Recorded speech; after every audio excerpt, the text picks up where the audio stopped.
Pemirsa, di tengah blokade jalur lalu lintas Laut Amerika Serikat di Selat Hormuz yang dianggap banyak pihak gagal, baru-baru ini Presiden Amerika Serikat Donald Trump mengisyaratkan segera berlangsungnya proses negosiasi tahap 2 di Pakistan. Trump juga menyatakan perang dengan Iran hampir berakhir. Lalu benarkah negosiasi tahap kedua akan menghasilkan kesepakatan mengakhiri perang? Berikut ulasannya dalam Top Review.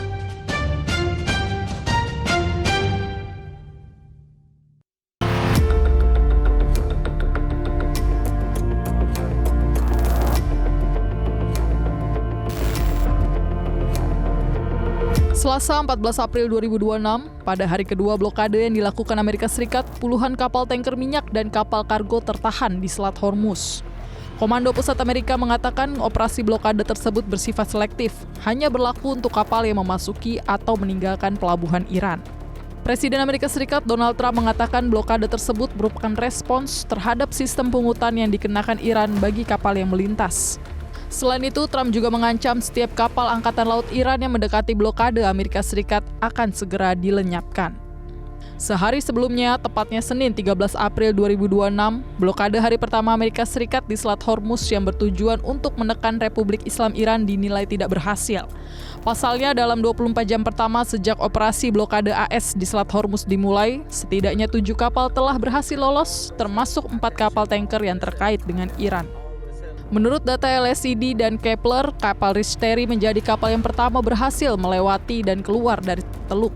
Kapal tanker dan pemiliknya, Shanghai Shuangran Shipping Co. Ltd, sebenarnya dikenai sanksi AS karena berurusan dengan Iran.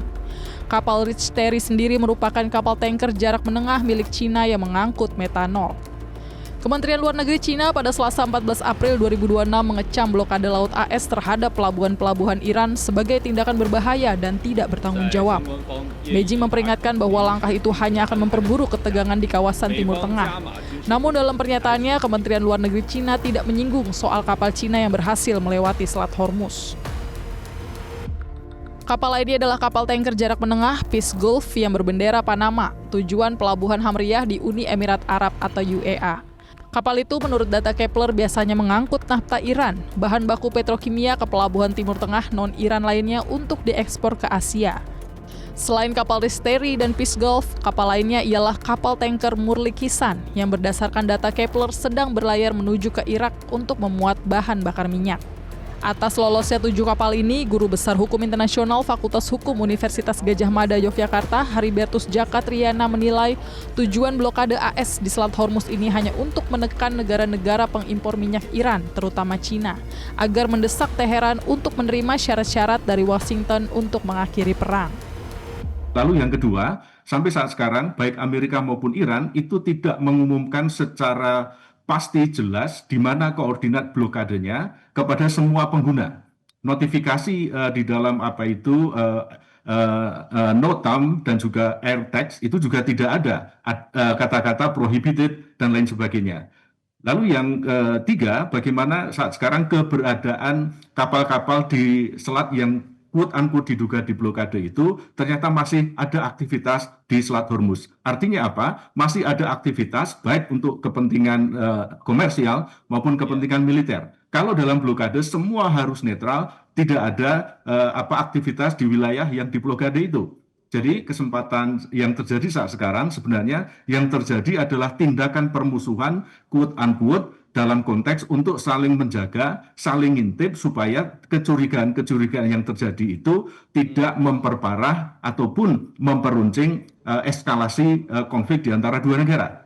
Baik. Sehingga saya kira kondisi saat sekarang itu adalah mereka saling tekan-menekan supaya nanti akan ada titik temu yang akan menjadi prakondisi pertemuan-pertemuan selanjutnya. Sebagaimana diketahui, Presiden AS Donald Trump mengisyaratkan kemungkinan digelarnya perundingan tahap kedua dengan Iran yang disebut-sebut akan kembali berlangsung di Islamabad, Pakistan.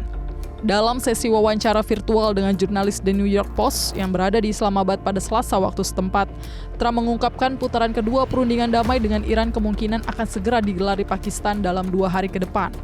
Bahkan dalam sesi wawancara terbaru dengan Maria Bartiromo dari Fox Business News, Trump mengatakan ia berpikir perang di Iran hampir berakhir. AS dan Iran sendiri diketahui memperpanjang masa gencatan senjata hingga 22 April 2026 untuk memungkinkan lebih banyak proses negosiasi. I think it's close to over, yeah. I mean, I view it as very close to over. You know what? If I pulled up stakes right now, it would take them 20 years to rebuild that country. And we're not finished. We'll see what happens. I think they want to make a deal very badly. Pernyataan Trump diperkuat dengan wawancara Wakil Presiden Amerika J.D. Vance dengan Fox News. Vance menyebut meski perundingan sebelumnya belum mencapai kesepakatan, terdapat kemajuan dan peluang untuk melanjutkan dialog dengan Iran. Salah satunya terkait komitmen Iran untuk tidak mengembangkan senjata nuklir, serta memastikan uranium tidak dapat diperkaya di masa depan. We did make some progress in the negotiation. The big question from here on out is whether the Iranians will have enough flexibility, whether the Iranians will accept the critical things that we need to see in order for things to get done. And this is ultimately why we left Pakistan, because what we figured out is that they were unable, I think the team that was there was unable to cut a deal, and they had to go back to Tehran, either from the supreme leader or somebody else, and actually get approval to the terms that we had set. The President of the United States has said he would be very happy if Iran was treated like a normal country, if it had a normal economy, if its people were able to prosper and thrive. But in order for Iran to be a normal country economically, it's going to have to be a normal country from the perspective of not pursuing a nuclear weapon, and it's going to have to be a normal country from not pursuing terrorism. There really is, I think, a grand deal to be had here, but it's up to the Iranians, I think, to take the next step.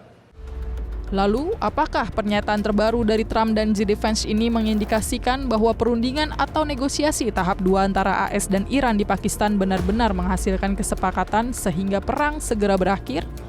Guru Besar Hukum Internasional Fakultas Hukum UGM Yogyakarta Haribertus Jakatriana menyatakan meragukannya karena sejumlah hal. Saya kira hasil perundingan nanti kalau itu toh jadi, intinya itu adalah pausing the button untuk misalnya sekitar 3 atau 6 bulan ke depan. Saya tidak yakin apakah ini nanti akan menghasilkan sebuah peace treaty di kawasan Teluk. Saya merasa pesimis terkait dengan hal itu. Kenapa? Karena isunya itu masih 3, yaitu nuklir, Hormuz, dan juga adalah sanksi. Ibarat ada ujian skripsi, udah dilaksanakan sidang 21 jam, ini si pengujinya dengan congkaknya pulang gitu ya, terus mahasiswanya itu diminta merevisi 3 itu. Hormuz, nuklir, sanksi. Nah, sekarang tinggal bagaimana kedua belah pihak mendefinisikan ini, perubahannya ini, sehingga kita tunggu nanti faktor-faktor non-3 itu akan sangat menentukan keberhasilannya. Masalah Selat Hormuz, pengembangan senjata nuklir, dan sanksi adalah 3 poin krusial yang sangat sulit meraih win-win solution dari Washington maupun Teheran. Meski demikian, apakah mediasi lanjutan yang dilakukan Pakistan dalam konflik AS dan Iran benar-benar kembali meraih kebuntuan atau justru berhasil? Kita tunggu saja akhir pekan ini.